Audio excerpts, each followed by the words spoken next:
Morning, folks. I was supposed to be editing a video today, which I'm going to get to later, but we actually got some snow for the first time really this year, so I'm just going for a little drive.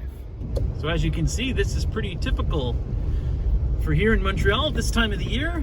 I think we're going to get about 20 centimeters or so, and this is the nice sticky stuff that the kids like because it's perfect for making snowmen. Kids are always pretty excited about the first snow of the year, and then eventually they'll get sick of it. Now what's really amazing here is that it started snowing at 4 o'clock in the morning.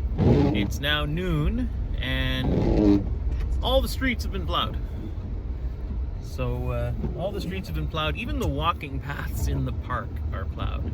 So they really do have their act together in this municipality.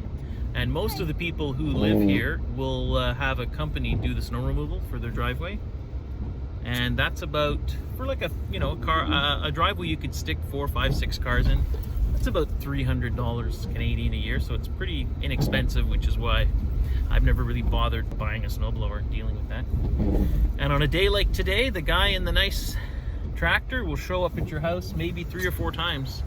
He'll show up once to remove the snow once the plow's gone by so that you can get out of your driveway. And then he'll come by a couple more times during the day, and finally when it's all over, he'll come by at least once more to just do the final cleanup. So pretty good value, I think, for that kind of money. And of course, when it's that first snow of the year, you gotta do some donuts. Skills. Let's go home! You destroyed the parking lot.